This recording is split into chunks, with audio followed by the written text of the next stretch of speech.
Hey guys, welcome to my channel. My name is Atif Iqbal और आज हम वीडियो देखने वाले हैं जो कि मुझसे काफ़ी लोगों ने रिकमेंड किया था। वो ये था कि आप एक वीडियो देखो कि कैसे इंडिया सिंगापुर से सीख सकता है कुछ। और ये वीडियो थी स्टडी आईक्यू की, तो मुझे काफ़ी लोगों ने रिकमेंड भी करा था। मैंने कहा चलो चल के देखते हैं फिर। अगर आपको मेरी वीडियो अच्छी लगे बीच में तो आप प्लीज़ लाइक करना, कमेंट करके अपना फीडबैक ज़रूर देना। और ऐसी वीडियो अगर आप चाहते हो कि मैं रिएक्शन दूँ तो आप लिंक मेरे कमेंट सेक्शन में मत देना, आप इंस्टाग्राम पे मुझे जाके फॉलो कर सकते हो जो कि है वन आतिफ इकबाल, जो कि मेरा नाम है, वन लगा देना उसके सामने। और वहाँ पे आप लिंक मुझे शेयर कर सकते हो। द रीज़न वाई, जब आप लिंक कमेंट में डालोगे तो आपका कमेंट ऑटोमेटिकली डिलीट हो जाएगा। ठीक है, फिर आप ये मत कहना कि मैं डिलीट कर रहा हूँ, क्योंकि ये यूट्यूब की कम्युनिटी गाइडलाइन होती है बाय द वे। तो आप वो कर सकते हो। अगर अच्छी लगी तो मुझे फीडबैक ज़रूर देना। मैं ओमेगल सीरीज़ करता हूँ, कुछ ओमेगल की वीडियोस मैंने डाली हुई हैं कुछ टाइम पहले, आप जाके देखो, बहुत मज़ा आएगा। अगर आप मेरी किसी भी वीडियो को लेके रिएक्शन बनाना चाहते हो, मेरी ओमेगल सीरीज़ को लेके, आप बिल्कुल खुले आम, आपको मैं परमिशन दे रहा हूँ, आप आराम से बनाओ ओमेगल सीरीज़। या आप अपने किसी सब्सक्राइबर को या यूट्यूबर को रेकमेंड करना चाहते हो, मैं उन्हें कोई कॉपीराइट स्ट्राइक नहीं दूंगा। एनीवे चल के इस पर रिएक्शन देते हैं। ऑलराइट, 3 2 1 गो। दोस्तों, ये तो किसी भी डेवलपिंग कंट्री के लिए इकोनॉमी, एजुकेशन और पब्लिक सर्विसेज जैसे कॉमन प्रॉब्लम्स होते हैं, लेकिन इंडिया जैसी वास्ट और डाइवर्स कंट्री के लिए सोशल ऑर्डर और इकोनॉमिक इनइक्वालिटी भी एक बड़ा चैलेंज है। बहुत बड़ा। ऑल्दो इन डोमेन्स में इंडिया के मुकाबले सिंगापुर एक छोटा स्टेट है, लेकिन उसके प्रॉब्लम्स भी हमारे देश की तरह ही मल्टी डायमेंशनल थे। यदि इंडिया और सिंगापुर के कुछ बेसिक डेटा को कंपेयर करें तो इंडिया की पर कैपिटा जीडीपी 2020 में 2140 यूएस डॉलर्स थी, जबकि सिंगापुर की 59,798 यूएस डॉलर्स। 2020 में इंडिया की What? अनएम्प्लॉयमेंट रेट 7.11% थी और सिंगापुर की 2.5%। जहां एक और वो इंडिया की ह्यूमन डेवलपमेंट इंडेक्स 0.647 है, वहीं सिंगापुर की ह्यूमन डेवलपमेंट इंडेक्स 0.935 है। Life expectancy, literacy rate, rural populations, access to electricity, GDP per capita, exports and imports, homicide rate, multi dimensional poverty index, income inequality, internet availability और ऐसे कई parameters को account में लेकर UN द्वारा compiled human development index किसी country के true development को शो करता है।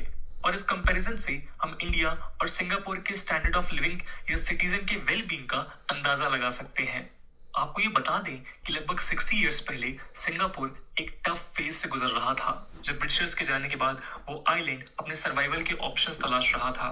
1965 से लेकर आज तक सिंगापुर ने खुद इस हद तक ट्रांसफॉर्म किया है कि आज वो दुनिया भर में डेवलपमेंट की एक मिसाल है। दोस्तों, आज इस वीडियो के माध्यम से हम सिंगापुर की इसी ट्रांसफॉर्मेशनल जर्नी का हिस्सा बनेंगे। इस डिस्कशन के माध्यम से हम उन की इनिशिएटिव्स को जानेंगे जिससे सिंगापुर ने खुद को एक थर्ड वर्ल्ड कंट्री से फर्स्ट वर्ल्ड कंट्री बनाया है। इसके अलावा पूरे लेक्चर में सिंगापुर के उन इनिशिएटिव से फोकस की जाएगी जो किसी न किसी मायने में इंडिया के लिए रेलेवेंट है। तो ये शुरू करते हैं आज का डिस्कशन। नमस्कार दोस्तों, मेरा नाम है आदर्श और स्वागत है आपका स्टडी आईक्यू में। दोस्तों, मॉडर्न सिंगापुर को सर स्टैमफोर्ड रेफल्स द्वारा ब्रिटिश एम्पायर के एक ट्रेडिंग पोस्ट की तरह 1819 में स्टैब्लिश किया गया था। 1867 में स्ट्रेट सेटलमेंट के तहत south east Asian colonies reorganise की गई और सिंगापुर ब्रिटेन के डायरेक्ट कंट्रोल के अंडर लाया गया। सेकेंड वर्ल्ड वॉर के दौरान जापान ने सिंगापुर को 1942 में ऑक्युपाई किया और ये जापान के सरेंडर के बाद ही ब्रिटिश कंट्रोल में वापस आ सका। ब्रिटिश कंट्रोल से सिंगापुर को आजादी 1959 में मिली, जब उसने सेल्फ गवर्नेंस गेन किया और 1963 में मलेशिया की न्यू फेडरेशन का पार्ट बना। इस फेडरेशन में सिंगापुर के अलावा मलाया, नॉर्थ बोर्नियो और सारावाक भी मलेशियन फेडरेशन का हिस्सा थे, लेकिन पॉलिटिकल कॉन्फ्लिक्ट के कारण 2 साल बाद सिंगापुर सिंगापुर को कितना इस छोटा है। फेडरेशन से बाहर कर दिया गया, जिसके बाद सिंगापुर के उस स्टेट की स्थापना हुई जिसे हम आज जानते हैं। दोस्तों, सेपरेट होने के बाद सिंगापुर के सामने अनेक चुनौतियां थीं।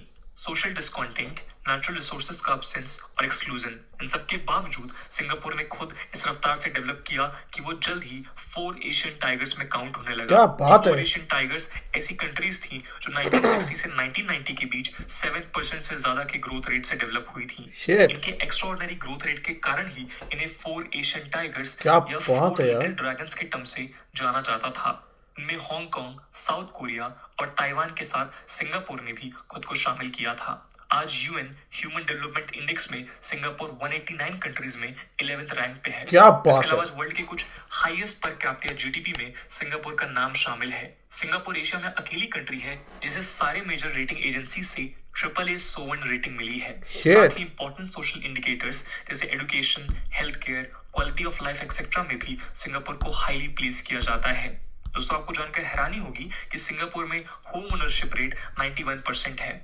तो सवाल ये है कि कैसे एक ऐसी कंट्री जिसके एग्जिस्टेंस के लिए उसके पास बेसिक रिसोर्स नहीं थे, लेबर के लिए सफिशिएंट पॉपुलेशन नहीं थी, और इस सिचुएशन में उसे किसी एग्जिस्टिंग लार्जर फेडरेशन से निकाल दिया हो, उसने ये अचीवमेंट कैसे हासिल की। Damn, आइए यार, जानते हैं अगले amazing. सेक्शन में।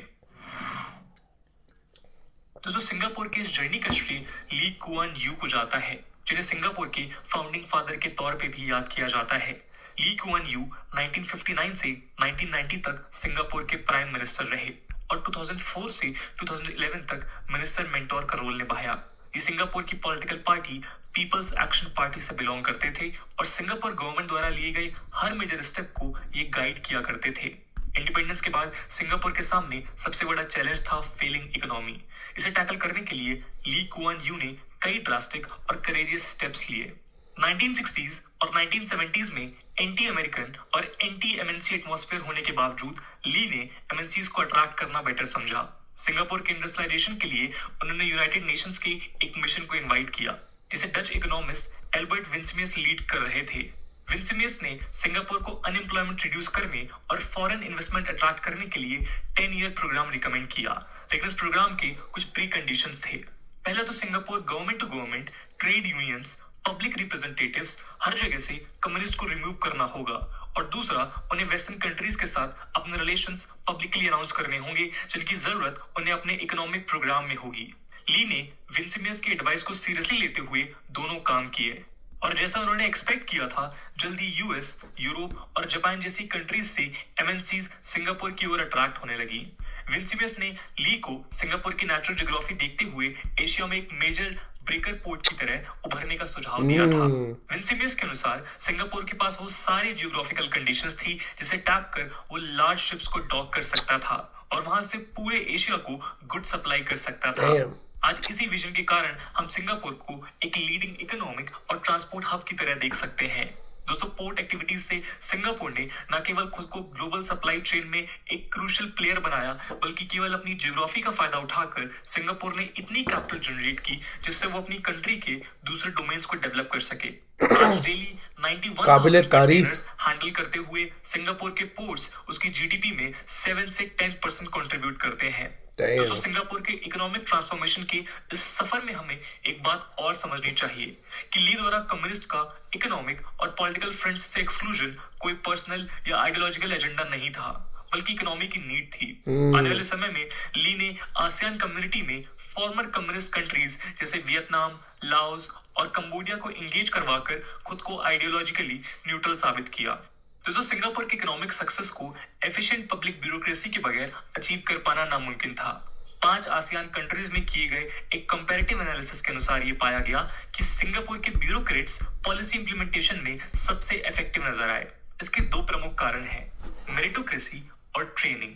सिंगापुर ने न केवल किसी बायसनेस से दूर रहते हुए ब्यूरोक्रेट्स की इफेक्टिव टीम प्रिपेयर की, बल्कि उनकी ट्रेनिंग भी इस तरह करवाई कि वो पॉलिसी इंप्लीमेंट करने में high level of competence offer कर सके। दोस्तों, इसके अलावा पॉलिसी इंप्लीमेंटेशन और गवर्नेंस में सिंगापुर के सामने करप्शन एक बड़ा चैलेंज था। ब्रिटिश कॉलोनियल्स के समय से चली आ रही करप्शन की प्रॉब्लम जापानीज ऑक्यूपेशन के दौरान और डिटोरेट होती हुई दिखी। पीपल्स एक्शन पार्टी ने सत्ता संभालते ही सबसे पहले करप्शन के अगेंस्ट काम करना शुरू किया। ब्रिटिशर्स द्वारा introduced prevention of corruption ordinance यानी पीओसीओ को रिप्लेस करते हुए सिंगापुर गवर्नमेंट ने प्रिवेंशन ऑफ करप्शन एक्ट 1960 में इंट्रोड्यूस किया, जिससे existing corrupt practices investigation bureau यानी सीपीआईबी को स्ट्रेंथन किया जा सके। दोस्तों, इसके अलावा सीपीआईबी के ऑर्गेनाइजेशन को भी बदला गया। यूं तो सीपीआईबी सिंगापुर के प्राइम मिनिस्टर ऑफिस के अंडर आती है, लेकिन उसे ऑपरेशनल ऑटोनॉमी प्रोवाइड की गई। इन रिफॉर्म्स के कारण आज प्राइम मिनिस्टर्स और दूसरे पॉलिटिकल लीडर्स सीपीआईबी की वर्किंग में इंटरफेयर नहीं कर सकते और सीपीआईबी के डायरेक्टर किसी मिनिस्टर की जगह कैबिनेट सेक्रेटरी को रिपोर्ट करते हैं। यदि किसी इन्वेस्टिगेशन को प्राइम मिनिस्टर अलाउ नहीं करते तो सीपीआईबी प्रेसिडेंट के कंसेंट से उस इन्वेस्टिगेशन को कंटिन्यू कर सकती क्या है। बात है। इसके अलावा सिंगापुर ने सीपीआईबी के ऑफिसर्स की इफेक्टिवनेस इंक्रीज करने के लिए उन्हें फॉरेन कंट्रीज ट्रेनिंग के लिए भेजना शुरू किया, जिससे वो बेटर स्किल्स डेवलप कर सकें। दोस्तों, इन सारे एफर्ट्स के अलावा सिंगापुर को करप्शन फ्री बनाने में वहां के जुडिशियल सिस्टम का अहम योगदान रहा, जिन्होंने इंश्योर किया कि कोई भी शख्स जो करप्शन का गिल्टी पाया गया उसे उसकी पोजीशन, स्टेटस या पॉलिटिकल एफिलिएशन के रिगार्डलेस पनिशमेंट मिले। क्या बात है। 1996 से 2014 के बीच सीपीआईबी ने 5 पीपल्स एक्शन पार्टी लीडर्स और 8 सिविल सर्वेंट्स को बिना किसी फियर और फेवर के इन्वेस्टिगेट किया। नवंबर 1986 में मिनिस्टर फॉर नेशनल डेवलपमेंट टे चियांग मान पे ये आरोप था कि उन्होंने 1 मिलियन सिंगापुर डॉलर की ब्राइब ली है और उन्हें सीपीआईबी द्वारा इन्वेस्टिगेट और इंटरोगेट किया गया। जुलाई 2013 में खुद सीपीआईबी के असिस्टेंट डायरेक्टर एडविन यो पे 1.41 मिलियन यूएस डॉलर का मिस एप्रोप्रिएशन का इल्जाम था। सीपीआईबी की इन्वेस्टिगेशन के बाद कोर्ट ने उन्हें गिल्टी पाया और उन्हें फेब 2014 में 10 साल की सजा हुई। इसी इफेक्टिवनेस के कारण 2017 में ट्रांसपेरेंसी इंटरनेशनल के अनुसार सिंगापुर 180 कंट्रीज में 6th रैंक पे था। दोस्तों, सिंगापुर ने अपने नेचुरल रिसोर्सेज के एब्सेंस को एजुकेशन से कॉम्पनसेट किया। पॉपुलेशन की स्किल्स को एनहांस करते हुए न केवल बेटर एजुकेशन ने सिंगापुर को बेस्ट एंड ब्राइटेस्ट वर्कफोर्स दी, बल्कि मेरिटोक्रेसी के एफिशिएंट सिस्टम ने पब्लिक ब्यूरोक्रेसी को भी अच्छे ऑफिसर्स दिए। सिंगापुर की गवर्नमेंट एजुकेशन को नेशनल इन्वेस्टमेंट की तरह ट्रीट करती है। क्या बात है। इसी कारण उन्होंने एजुकेशन एक्सपेंडिचर को 1959 में 63.39 मिलियन सिंगापुर डॉलर से बढ़ाते हुए 2016 में 12,660 मिलियन सिंगापुर डॉलर तक इंक्रीज किया। बजट के इंक्रीज होने के साथ सिंगापुर में स्टूडेंट एनरोलमेंट भी बढ़ता चला गया। 2016 में सिंगापुर की नेशनल लिटरेसी रेट 97% थी। दोस्तों, केवल बेटर एजुकेशन ही नहीं, सिंगापुर ने गवर्नमेंट ऑफिशियल्स के डेडिकेशन को इंश्योर करने के लिए गवर्नमेंट वेजेस भी इंक्रीज किए। 1970s में इकोनॉमिक इंप्रूवमेंट के कारण कई सिविल सर्वेंट्स प्राइवेट सेक्टर की ओर मूव करने लगे और इसे रोकने के लिए सिंगापुर गवर्नमेंट ने ऑफिशियल्स की सैलरी इंक्रीज की, जिससे प्राइवेट सेक्टर की ओर उनका अट्रैक्शन रिड्यूस हो। गवर्नमेंट ने कॉम्पिटिटिव सैलरी देकर बेस्ट और ब्राइटेस्ट सिंगापुरियंस को पब्लिक सर्विसेज की तरफ अट्रैक्ट किया, जिसे कई गवर्नेंस इंडिकेटर के माध्यम से देखा जा सकता है। इसी अप्रोच से सिंगापुर ने अपने देश से बाहर जाते हुए टैलेंट को भी रोकने में कामयाबी पाई। दोस्तों, इन सारे पर्क्स के बावजूद सिंगापुर एक एफिशिएंट वर्कफोर्स तब तक यूटिलाइज नहीं कर पाता जब तक उसकी सोसाइटी स्टेबल नहीं होती। मल्टी रिलीजियस होने के साथ साथ सिंगापुर की सोसाइटी मल्टी एथनिक भी है। सिंगापुर की लगभग 43.2% पॉपुलेशन बुद्धिज्म फॉलो करती है, वहीं क्रिश्चियनिटी के 18.7%, इस्लाम के 14% और हिंदुइज्म के 5% फॉलोअर्स हैं। लगभग 18.5% सिंगापुरियंस खुद को किसी रिलीजन से आइडेंटिफाई नहीं करते। इस रिलीजियस डाइवर्सिटी के अलावा सिंगापुरियंस एथनिसिटी को भी इंपॉर्टेंस देते हैं। दोस्तों, इसी डाइवर्सिटी के कारण मलय और चाइनीज सिंगापुरियंस के बीच हुए पॉलिटिकल और सोशल टेंशंस के कारण सिंगापुर को 1965 में मलेशिया से सेपरेट होना पड़ा था। सब्सिक्वेंट स्टेप्स लेते हुए सिंगापुर ने फाइनली 1990 में maintenance of religious harmony act MRHA पास किया, जिससे इंटर रिलीजियस टेंशन और रिलीजन के पॉलिटिसाइजेशन को एड्रेस किया जा सके। इस बिल के तहत सिंगापुर ने presidential council for religious harmony establish की, जिसके 2/3 मेंबर्स मेजर रिलीजन्स के रिप्रेजेंटेटिव होते हैं। ये काउंसिल रिलीजियस हार्मनी के लिए इंटर रिलीजियस डायलॉग्स फैसिलिटेट करती है। इसके अलावा ministry of home affairs enmity, hatred, ill will, ये डिफरेंट रिलीजियस ग्रुप्स के बीच हॉस्टिलिटी क्रिएट करने वाले टॉपिक्स पे रेस्ट्रेनिंग ऑर्डर पास करती है। इस ऑर्डर के बेसिस पे ये काउंसिल रिकमेंडेशंस पास करती है, जिससे सिंगापुर का कोई भी रिलीजियस लीडर उन सेंसिटिव टॉपिक पे किसी भी तरह की स्पीच नहीं दे पाते। दोस्तों, इन सबके अलावा सिंगापुर ने रेशियल हार्मनी डे का सिस्टम इंट्रोड्यूस किया। हर साल 21 जुलाई के दिन स्कूल के बच्चे दूसरे कल्चर के ट्रेडिशनल कॉस्ट्यूम्स पहनते हैं और एक डिक्लेरेशन ऑफ रिलीजियस हार्मनी पढ़ते हैं। इस डिक्लेरेशन ऑफ रिलीजियस हार्मनी में सिंगापुरियंस अपनी कंट्री के सेकुलरिज्म, डाइवर्सिटी और यूनिटी को अपहोल्ड करने की कसम खाते हैं। वो प्रॉमिस करते हैं कि एक दूसरे के कल्चर और रिलीजन की रिस्पेक्ट करेंगे और आपस में डिफरेंस होने के बावजूद वो रिलीजन को कभी सोशल कॉन्फ्लिक्ट का कारण नहीं बनने देंगे। तो सिंगापुर ने ऐसे स्टेप्स स्कूल लेवल से इंट्रोड्यूस किए हैं, जिससे बच्चे छोटी उम्र से ही सेकुलरिज्म, यूनिटी, डाइवर्सिटी जैसी इंपॉर्टेंट बातें सीख सकें। इसके अलावा सिंगापुर ने रिलीजियस डोमिनेटेड रेसिडेंशियल एरियाज को रोकने के लिए स्टेप्स लिए हैं। फेब 1960 में हाउसिंग एंड डेवलपमेंट बोर्ड की स्थापना की गई थी, जो सिंगापुरियंस को low cost public housing provide करने वाला था। इसकी मदद से सिंगापुर ने अपने सिटीजन्स को हाउसेस तो प्रोवाइड किए, लेकिन सोशल हार्मनी भी इंश्योर की। आज सिंगापुर की 90% से ज्यादा पॉपुलेशन के पास अपने हाउसेस हैं, लेकिन एथनिक आइसोलेशन प्रिवेंट करने के लिए सिंगापुर ने ये houses ethnic quota wise allocate किए हैं। दोस्तों, सिंगापुर के सारे हाउस कोटा वाइज एलोकेट किए जाते हैं। हर डिपार्टमेंट के लिए एक कोटा स्टैब्लिश किया गया है, जिसमें सारे रिलीजियस और ग्रुप्स रिप्रेजेंटेड हैं। क्या बात है। क्योंकि लैक ऑफ स्पेस के कारण कंस्ट्रक्शन और ओनरशिप स्ट्रिक्टली रेगुलेट की जाती है, किसी भी अपार्टमेंट या रेसिडेंशियल एरिया को एक रिलीजन या ग्रुप द्वारा डोमिनेट किया जाना आज पॉसिबल नहीं है। दोस्तों, पॉलिसी फॉर्मेशन के लिए किसी दूसरे देश की ओर देखना कॉपिंग नहीं होती, बल्कि एक्सपीरियंस लेना होता है। बिल्कुल। दूसरी कंट्रीज के सक्सेस और फेलियर्स को देख इस बात का आकलन किया जा सकता है कि कौन सी पॉलिसी किस वे में इंप्लीमेंट की जा सकती बिल्कुल, है। बिल्कुल। सिंगापुर की गवर्नमेंट का ये इंपॉर्टेंट स्ट्रेंथ रहा है, जिससे उसने खुद गलतियां करने की जगह दूसरे देशों के एक्सपीरियंसेस से सीखने की बिल्कुल। कोशिश की है। एग्जाम्पल के तौर पे ब्यूरोक्रेसी के पर्सनल मैनेजमेंट को इंप्रूव करने के लिए सिंगापुर गवर्नमेंट ने जापानीज और फ्रेंच सिविल सर्विसेज एग्जामाइन की। इसके अलावा सिंगापुर ने दूसरे इश्यूज को टैकल करने के लिए 3 स्टेप्स फॉर्मुलेट किए। पहला, प्रॉब्लम आइडेंटिफिकेशन। दूसरा, एक्सपर्ट्स की टीम को दूसरे देशों के रेलेवेंट टेक्निकल सेंटर्स और ऑर्गेनाइजेशन में भेज ये सीखना कि सेम प्रॉब्लम्स को उन्होंने कैसे सॉल्व किया। और तीसरा, इंटरनेशनली रिनोन्ड एक्सपर्ट्स को सिंगापुर बुलाकर उनके प्रोफेशनल ओपिनियंस जानना और सिंगापुर की स्पेसिफिक नीड को देखते हुए पॉलिसी प्लान बनाना। इंडिपेंडेंस के बाद से ही सिंगापुर ने इजराइल, स्विट्जरलैंड की पब्लिक पॉलिसी को डिफेंस और दूसरे एरियाज में इनकॉर्पोरेट किया। इसके अलावा तब के वेस्ट जर्मनी से टेक्निकल एजुकेशन, नेदरलैंड से एयरपोर्ट और जापान से क्राइम प्रिवेंशन और क्वालिटी कंट्रोल सर्कल्स स्टैब्लिश करने में हेल्प ली। साथ ही सिंगापुर ने अपनी नीड के ऊपर फोकस बनाए रखा, जिससे उनसे कुछ पॉलिसीज एक्सेप्ट की और कुछ को रिजेक्ट। इसका बेस्ट एग्जांपल है वेस्टर्न यूरोप कंट्रीज और यूएसए के ऊपर वेलफेयर पॉलिसीज के इम्पैक्ट को देखते हुए सिंगापुर ने वेलफेयर स्टेट पॉलिसीज को रिजेक्ट कर दिया। वेलफेयर पॉलिसीज को इंप्लीमेंट ना करने से सिंगापुर ने गवर्नमेंट एक्सपेंडिचर को सब्सटेंशियली रिड्यूस किया। इसी कारण सिंगापुर में इनकम टैक्स का मिनिमम रेट 20% है और कॉर्पोरेट टैक्स केवल 17% है। दोस्तों, सिंगापुर को जब स्टैनफोर्ड रेफल्स द्वारा एस्टैब्लिश किया गया था तो ये एक स्मॉल फिशिंग विलेज था, जिसमें मलय फिशरमैन और चाइनीज फार्मर्स रहा करते थे। एक स्मॉल फिशिंग विलेज से मॉडर्न प्रॉस्परस स्टेट में खुद को ट्रांसफॉर्म करना सिंगापुर की एक इनक्रेडिबल स्टोरी रही है। 1960 में 1310 सिंगापुर डॉलर से 2016 के बीच सिंगापुर की पर कैपिटा जीडीपी 56 टाइम्स बढ़ते हुए आज 73,167 सिंगापुर डॉलर हो चुकी है। इसके अलावा सिंगापुर का फॉरेन रिजर्व भी 1963 में 1151 मिलियन सिंगापुर डॉलर से 2016 के बीच 110 टाइम्स बढ़ते हुए 3,56,253 मिलियन सिंगापुर डॉलर हो चुका है।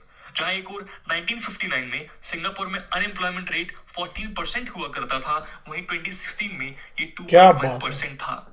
दोस्तों, यूं तो इंडिया और सिंगापुर के बीच रिलेशनशिप स्टैब्लिश करना कठिन है। इंडिया की ज्योग्राफिकल वास्टनेस, डाइवर्सिटी, सोशल और इकोनॉमिक इश्यूज सिंगापुर से कई ज्यादा जटिल हैं, लेकिन इंडिया के पास रिसोर्सेज और अपॉर्चुनिटीज भी सिंगापुर से ज्यादा हैं।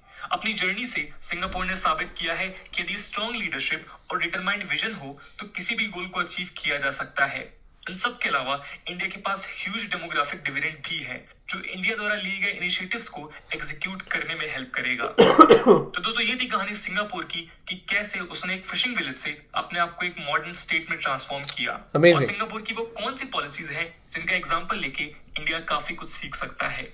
इस पूरे मुद्दे को लेकर आपका क्या ओपिनियन है, कमेंट सेक्शन में जरूर बताइएगा। आज की वीडियो के लिए इतना ही। आई होप आपको वीडियो पसंद आई होगी, और अगर पसंद आई है तो अपने दोस्तों के साथ शेयर करना मत भूलिएगा। हम मिलते हैं अगली वीडियो में, तब तक के लिए जय हिंद, जय भारत। यार क्या वीडियो थी यार, मज़ा आ गया देख के। और सिंगापुर का हम हमेशा दुबई की बात करते हैं कि यार दुबई कैसा ट्रांसफॉर्म हुआ, पर दुबई और सिंगापुर के ट्रांसफॉर्मेशन में एक बहुत बड़ा मेजर डिफरेंस है। सिंगापुर ने अपने आप को पैसे दे के इन्वेस्ट करा, उसका ये बहुत ही इंस्पिरेशनल है। पर उनके पास पैसा था, पर सिंगापुरियन तो मतलब बहुत ही नीचे से अपने आप को ऊपर उठाया है, तो ये बड़ी अजीब चीज़ थी। बहुत ही अमेजिंग स्टोरी मुझे लगी है ये वाली। एंड आई थिंक और सबसे बड़ी चीज़ कि उसने वो यूएन का जो बंदा था उसकी बात मानी, और उसने इतना अच्छा एडवाइस दिया। उसके एक एडवाइस से पूरा सिंगापुर का जियोग्राफी बदल गई है आज। और सबसे अच्छी चीज़ लगी मुझे सी पी आई बी या सी पी बी आई, जो जिन्होंने रेड मारी, वो इंडिया में नहीं हो सकता यार, इंडिया पॉसिबल नहीं है। I don't think so that can happen to every politician. आप हमेशा देखते हो कि हमेशा वो पॉलिटिशियन के अंडर ही रेड होते हैं जो कि पावर में नहीं है। पर जो पावर में कितने कितने बीजेपी के जानने वाले नेता जिनके ऊपर रेड हुआ है। तो एक ऐसा ब्रांच होना चाहिए जो किसी पार्टी को ना देखे पावर में, ना सीधा रेड मारते हैं। और मुझे लगता है कि उनके पास परमिशन होनी चाहिए ही नहीं कि कोई प्रेसिडेंट या प्राइम मिनिस्टर उनको ऑथराइज कर दे। वो सीधे जाके रेड मारते हैं। अगर उनको लगता है कि हमारे पास इनपुट है और यहाँ पे है तो सीधे जाके रेड मार दे। वो मुझे सिंगापुर का बहुत ज़बरदस्त लगा यार। वो अगर इंडिया के अंदर वो हो जाए, इनपुट हो जाए, और उनको किसी की परमिशन की ज़रूरत नहीं है और उनसे उनको कोई रोक भी नहीं सकता, तो भाई साहब हर जगह जाके रेड मारना शुरू कर देंगे। फिर तो पर ये है कि यार मोस्टली लीडर करप्टेड है, उनके पास पैसे हैं, करोड़ों करोड़ अरबों डॉलर है उनके पास, या स्विस बैंक में सब में इतने पैसे हैं। पर what an amazing video bye study I Q on Singapore analysis, क्या ज़बरदस्त। और सिंगापुर ने क्या मेहनत करी भाई। उस एक लियो कौन हो जो भी था उसका नाम, लियो भाई, मौज कर दियो भाई, मौज कर दियो। ज़बरदस्त वीडियो थी भाई। उस बंदे ने सिंगापुर का क्या ट्रांसफॉर्मेशन किया है, और रिलीजियस हार्मनी मेंटेन करने के लिए क्या क्या लॉ बनाए हैं, school studies. Oh my God, that's amazing, that's amazing. पर वही है कि हमारे हमारे देश के अंदर ये पॉपुलेशन बहुत बड़ा रोल है। पॉपुलेशन बहुत बड़ा है, जियोग्राफी बहुत बड़ी है, कल्चरल डाइवर्सिटी बहुत ज़्यादा बड़ा है। आई थिंक पॉपुलेशन ही सबसे बड़ा एक फैक्टर प्ले करता है। बहुत बड़ा पॉपुलेशन है, मैनेज करना इट्स नॉट ईजी। पर यह है कि हम बिल्कुल सिंगापुर तो नहीं बन सकते, पर यह हो सकता है कि एटलीस्ट हम 70 to 80% सिंगापुर की तरफ भी हो जाएंगे, तो कितना ज़्यादा इम्प्रूवमेंट हो जाएगा, है कि नहीं। तो एनीवे, आपका क्या इनपुट है आप मुझे कमेंट सेक्शन में बता सकते हैं। मैं आपसे मिलता हूँ नेक्स्ट वीडियो में, तब तक के लिए टेक केयर, अपना ध्यान रखें।